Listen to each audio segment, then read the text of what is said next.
മീസാങ്കലിൽ ഇങ്ങനെ കൊത്തിവെച്ചിട്ടുണ്ട്,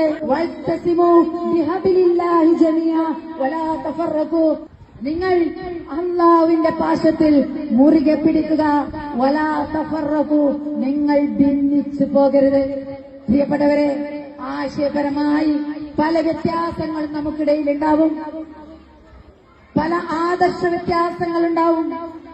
ആ ആദർശ വ്യത്യാസങ്ങളൊന്നും നമ്മുടെ സമൂഹത്തിനോ നമ്മുടെ സമുദായത്തിനോ ദോഷം വരുന്ന വിധത്തിൽ ആവാൻ പാടില്ല എന്ന് ഞാൻ നിങ്ങളോട് പറയുകയാണ്. നമ്മുടെ ഇടയിൽ ഈക്കാരുണ്ടാവും, എപിക്കാരുണ്ടാവും. കേവല രാഷ്ട്രീയത്തിന് വേണ്ടി പരിശുദ്ധമായ ഖുർആനിലെ ഒരു ആയത്ത് ഓതിയിട്ട് പച്ചയായി അതിനെ ദുർവ്യാഖ്യാനിക്കുന്ന ഒരു രംഗമാണ് ഈ സഹോദരിയിൽ നിന്ന് നമ്മളിപ്പോൾ കേട്ടത്.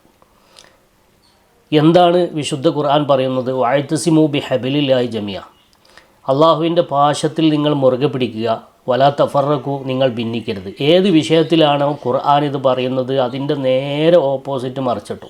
ആ ആയത്ത് ഓതിയിട്ട് ഈ സഹോദരി ചെയ്തത് അടുത്ത ഒരു ഗണ്ണികയിൽ തന്നെ അതിൻ്റെ നേരെ ഓപ്പോസിറ്റ് പറയാണ്.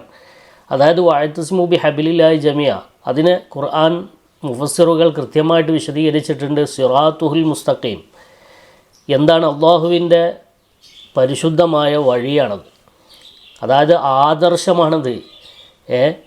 ഇസ്ലാമിൻ്റെ തനതായ ആദർശം അഹ്ലുസുന്നത്ത് വൽ ജമാഅത്ത്, അത് നിങ്ങൾ മുറുകെ പിടിക്കണമെന്നാണ് പറയുന്നത്. എന്നിട്ട് ഈ സഹോദരി പറയുന്നതോ, നിങ്ങൾ മുജാഹിദ് ആയിക്കോട്ടെ, നിങ്ങൾ ജമാഅത്ത് ആയിക്കോട്ടെ, നിങ്ങൾ സുന്നി ആയിക്കോട്ടെ, അല്ലെങ്കിൽ ഏതായിക്കോട്ടെ, നിങ്ങൾ ഒന്നിച്ച് നിൽക്കണം. എന്തിനൊന്നിച്ച് നിൽക്കണം? വോട്ടിന് നിങ്ങൾ ഒന്നിച്ചിക്കണം. അപ്പോൾ വോട്ട് പിടിക്കാൻ വേണ്ടിയിട്ട്, അല്ലെങ്കിൽ രാഷ്ട്രീയ പാർട്ടികളുടെ നേട്ടത്തിന് വേണ്ടിയിട്ട് വിശുദ്ധ ഖുർആനിലെ ഒരു ആയത്തിനെ, ഗൗരവകരമായ വിഷയമാണിത്, ഒരു ആയത്തിനെ ദുർവ്യാഖ്യാനം ചെയ്യുക. എന്താണ് ഇതിനെതിരെ പണ്ഡിതന്മാർ മൗനം വായിക്കുന്നത്? കൃത്യമായ മതനിന്ദയല്ലേ ഇത്? വഅ്തസിമു ബിഹബിലില്ലാഹി ജമിയ, അള്ളാഹുവിൻ്റെ അഹദ്, ഒന്നുകിൽ അഹദ് അള്ളാഹുവിൻ്റെ കരാറ്. എന്താണ് അള്ളാഹുവിൻ്റെ കരാറ്?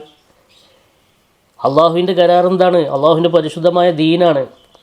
ആ ദീൻ എന്ന് പറയുന്നത് അഹ്ലുസുന്നത്ത് വൽ ജമാഅത്താണ്. അതിനെ നിങ്ങൾ മുറുകെ പിടിക്കണം. അതായത് നിങ്ങൾ മുജാഹിദാകാൻ പാടില്ല, നിങ്ങൾ ജമാഅത്താകാൻ പാടില്ല, പിഴച്ച വിശ്വാസത്തിലേക്കൊന്നും നിങ്ങൾ പോകാൻ പാടില്ല. യഥാർത്ഥ ഇസ്ലാമിൻ്റെ ഖർജുവായ അഹ്ലുസുന്നത്ത് വൽ ജമാഅത്തിൻ്റെ വഴിയിൽ നിങ്ങൾ നിൽക്കണം എന്നാണ് ആ ആയത്തിൻ്റെ അർത്ഥം തന്നെ. എന്നിട്ട് അതിനെ നേരെ മറിച്ചിട്ട്, എന്നിട്ട് അതിനെ രാഷ്ട്രീയ ലാഭത്തിന് വേണ്ടിയിട്ട് ആയത്തുകളും ഹദീസുകളും മോദിയിട്ട് ദുർവ്യാഖ്യാനം ചെയ്യുക. ഇതേ ആശയം തന്നെയാണ് ചില തൊപ്പിവെച്ച ഹുദവികളും അതുപോലെ മറ്റുള്ള ആളുകളും ഇതേ ആശയം പ്രസംഗിക്കുക. എന്ത്? നിങ്ങൾ ഒന്നിച്ച് നിൽക്കണം, നിങ്ങൾ മുജാഹിദായിക്കോട്ടെ, ആശയം പലതായിക്കോട്ടെ. ഇതാണോ ഒരു പണ്ഡിതൻ ജനങ്ങൾക്ക് പറഞ്ഞു കൊടുക്കേണ്ടത്? നിങ്ങളുടെ ആശയം പലതാകാൻ ഏതായാലും പ്രശ്നമില്ല, നിങ്ങൾ ഒന്നിച്ച് നിൽക്കണം, നിങ്ങളൊരു രാഷ്ട്രീയ പാർട്ടിക്ക് കീഴിലായാൽ മതി.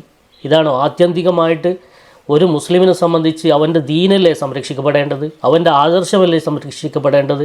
അതല്ലേ പണ്ഡിതന്മാർ ജനങ്ങൾക്ക് പഠിപ്പിച്ചു കൊടുക്കേണ്ടത്?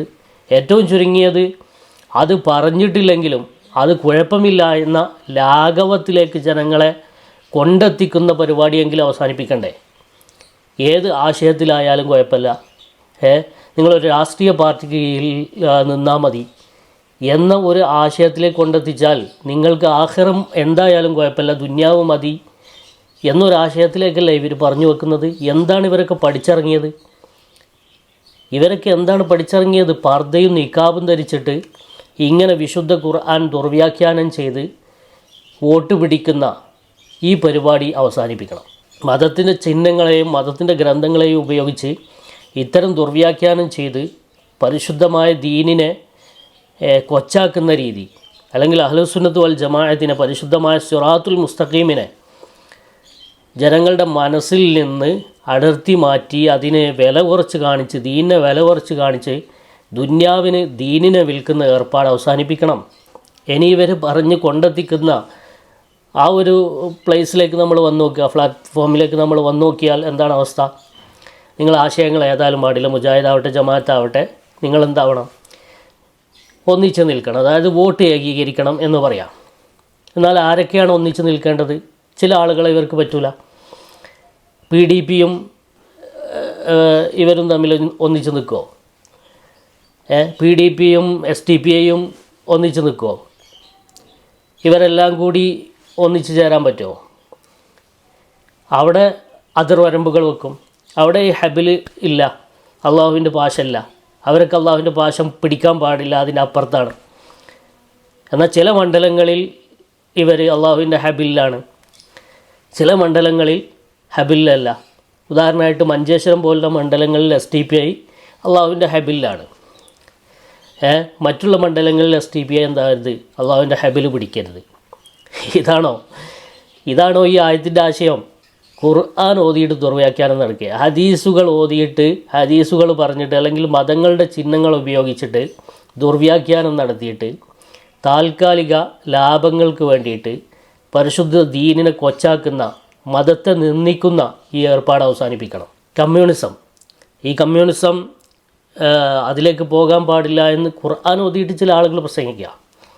ഖുർആൻ ഓതിയിട്ട് പ്രസംഗിക്കുന്ന അതേ ആളുകൾ ആ കമ്മ്യൂണിസത്തെ തന്നെ, ആ കമ്മ്യൂണിസത്തിൻ്റെ മറ്റൊരു വേർഷനായ CMPയെയും RMPയെയും ഒക്കെ വാരിപ്പുണരുക. അതാകുമ്പോൾ പ്രശ്നമില്ല. അതിൽ കമ്മ്യൂണിസ്റ്റ് അല്ലേ, അതിൽ മാർക്സിസ്റ്റ് പാർട്ടി തന്നെയാണ് CMP RMP ഒക്കെ. അതുപോലെ അതിർത്തി കടക്കുമ്പോൾ കമ്മ്യൂണിസം ഹറാമല്ലാത്ത ഒരവസ്ഥ വരിക.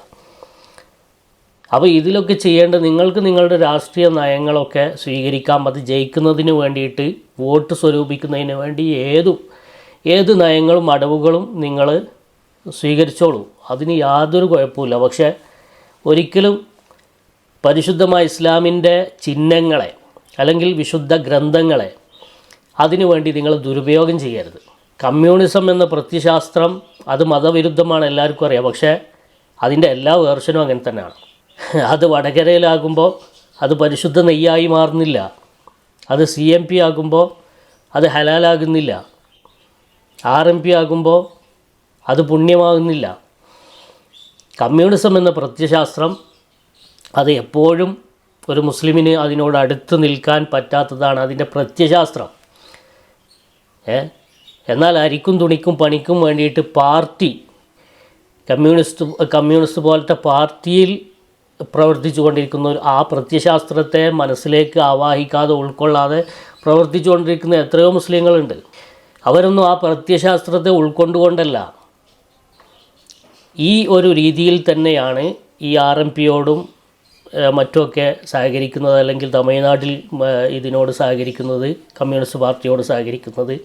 ഇനി കേരളത്തിൽ തന്നെ പണ്ട് സഹകരിച്ചത്, ബാഫഖി തങ്ങളുടെ കാലത്ത് സഹകരിച്ചത്, ഇനി ഭാവിയിൽ ചിലപ്പോൾ സഹകരിക്കാൻ പോകുന്നത്, ഇതൊക്കെ ഈ ഒരു നിലക്കാണ്.